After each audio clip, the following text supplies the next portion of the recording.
तो यूं ही घबरा रही भाभी, ऐसे ही मामूली नजला है। हाँ हाँ, तू तो हर बीमारी को मामूली कहता है। बातें और शरारतें कम किया कर, नजर लग जाती है। रात बोलने पे आया तो बोलते ही चला गया। अरे तुझे तो बुखार भी है, देख तो बदन कितना गर्म हो रहा है। मैं अभी डॉक्टर को बुलाती हूँ। डॉक्टर की क्या जरूरत है भाभी, मामूली सा टिप है, नजला जुकाम भी है। अब और क्या होगा जिसके लिए डॉक्टर? एक नहीं 20 डॉक्टर इकट्ठे कर लीजिए। अरे मेरी प्यारी भाभी, आप समझती क्यों नहीं? नजला तो इतनी रोमांटिक बीमारी है, आवाज में एक अजीब सा तासुर पैदा हो जाता है। आवाज के कुछ लगते ये बिस्तर से बाहर क्यों निकला? अरे ठंड लग जाएगी, चल बिस्तर में। शुक्र है खुदाया, खौफनाक सूरतें नजर नहीं आ रही।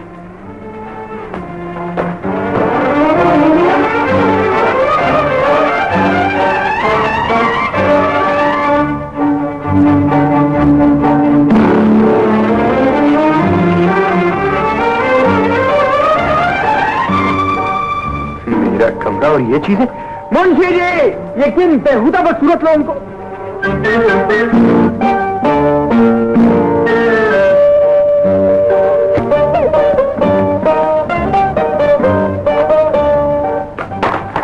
बदसूरत बात कुछ और भी कह दीजिए। नहीं तो मैं तो सिर्फ ये जानना चाहती हूँ कि आप घर आए मेहमानों को और किन किन नामों से याद किया? मेरी अर्ज तो सुनिए, मैंने तो ये सब कुछ रोने से कह दिया होगा या किसी और के लिए कहा होगा। यही बहाना बनाएंगे आप? जी हाँ, लेकिन मैं तो हमारे यहाँ तो मेहमानों के साथ बड़ा अच्छा सलूक किया। जी हाँ, मैं भी आपसे, मेरा मतलब है बहुत शर्मिंदा हूँ। आइंदा ऐसा नहीं होगा, बिल्कुल नहीं होगा। हाँ, ईमान से। एक तबस्सुम से उम्र भर के लिए रोशनी दे गए ख्यालों को। कितनी अच्छी बंदिश, अच्छा ख्याल है। शुक्रिया। आप? जी, मैं दिल ने कहा कोई तुम्हारे शेरों की तारीफ का दाद वसूल करो। लेकिन आप दिलाजा क्यों आए? जी, ये अर्ज करने के एक से एक है, गारत करे ईमान यहाँ है मेरे दिल, तेरा अल्लाह ने के बान यहाँ। लीला, यहाँ से चले जाइए, किसी ने देख लिया तो क़यामत आ जाएगी। छोड़ कर जाऊं तेरे शहर की गलियां कैसे, दिल यहाँ, रूह यहाँ, जिस्म यहाँ, जान यहाँ। अच्छे शेर कहने का ये मतलब तो नहीं कि आप मुझसे ज्यादती करते जाएं। जो ज्यादती हुई है उसी की माफी मांगने के लिए हाजिर हुआ हूँ। खुदारा मुझे माफ कर दीजिए। मैंने आपको माफ कर दिया। अरे नहीं साहब, जितना गुस्सा आपको मुझ पर आया था उसके लिए तो जरूरी है कि मैं कम से कम 6 माह आपके सामने बैठा माफी मांगता रहूं। जी? 6 माह? जी हाँ, फिर शायद कहीं जाकर माफी मिले। इसलिए कि मैंने आपसे कह दिया ना कि मैंने आपको माफ कर दिया। मेरे दिल को यकीन क्यों नहीं आ रहा? आप मेरे दिल को यकीन दिलाइए जी। किस बात का? बात तो आपको अब तक समझ लेनी चाहिए थी, लेकिन अगर आप अब भी नहीं समझें तो इस ब्याज को खोलकर पढ़ लीजिए। ये आपको मेरे दिल की धड़कनों के राज से आश्ना करता है। अच्छा, आप इस वक्त जाइए ना। तो फिर किसी वक्त आ जाओ। अगर ये खामोशी मेरी आरज़ू का इकरार है तो मैं इसके लिए शुक्रगुजार हूँ। शब बख़ैर।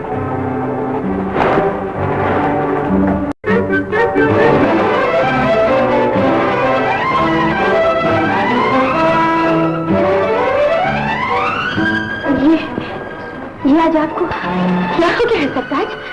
आपने किस अंदाज में इस घर की दहलीज को पार किया है? ये आपके कदम डगमगा रहे हैं या जल्जला आ गया है? मुझे इस घर की दीवारें ढोलती हुई महसूस हो रही हैं। ये आपकी नजरों में बेगानगी का एहसास क्यों है? बताइए ना सरताज। होश को बहका देने वाला ये खुमार आपने किस एहसास को बेचकर खरीदा है? हमने क्या खरीदा है और क्या बेचा है तुम पूछने वाली कौन होती है?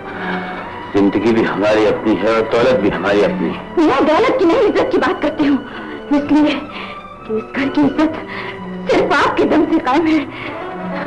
हम जहाँ जाते हैं हमारी बहुत ज्यादा इज्जत होती है, इससे कहीं ज्यादा जितनी तुम करते हो। तुमने तो हमारा इस घर में जीना महाल कर दिया है। तो ये है वो सहर आलूद घर और तुम्हारे ये खूबसूरत अंदाज जिनसे तुम लोगों के घरों का सुकून लूटती हो। उफ अल्लाह, आप तो हम पर इल्जाम लगा रहे हैं। हमने तो सोचा था शायद। तुमने शायद ये सोचा कि दूसरों की तरह हम भी तुम्हारे हुस्न और जवानी के खरीदार हैं। इस सलील सोच को जहन में लाने से पहले ही दफन कर दो अंजुमन। हम तो तुम्हें ये बताना चाहते हैं कि तुम्हारा वजूद एक जहर बनकर हमारे घर के सुकून को डसना चाहता है और हम किसी कीमत पर ऐसा नहीं होने देंगे। जुर्म लगाने से पहले इतना तो बताइए, कैसा सुकून और कैसा घर। हमें तो दिल में लेने वाली ये सूरत आज पहली मर्तबा देखी है। हम अपनी बात नहीं करते। तुमने हमारे भाई नवाब वजाहत अली को अपनी झूठी मोहब्बत के दाम में तरह उलझाया है कि आप बेचैन होकर हमारे पास चले आए। अंजुमन, अंजुमन तो एक बिकने वाली चीज है, बेनाम सी आरज़ू का एक खिलौना, जिसके माथे पर कवायद का नाम लिखा हुआ है। तुम फजूल सी बातों में उलझाकर शायद मुझे रोकना चाहती हो, लेकिन मैं जिस काम से जा रहा हूँ रुक नहीं सकता। मैं आपको कहाँ रोक सकती हूँ? तो फिर हमारी मर्जी के मुताबिक रहना सीखो। इस घर में वही होगा जो हम चाहेंगे। हम हर रोज शाम को बाहर जाएंगे। तो शाम नवाब वजाहत अली के आने से पहले तशरीफ लाइएगा।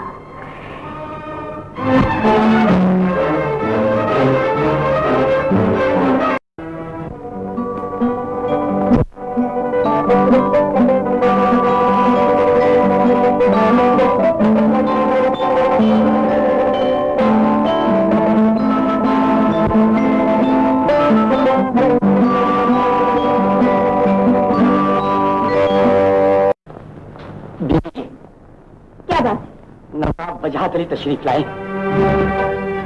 आपने अपना वादा निभाया है तो हम भी अपना कॉल पूरा करेंगे। एक बार जाओ उनसे कह दो कि हम आप उनसे नहीं मिल सकते। जी बिल्कुल।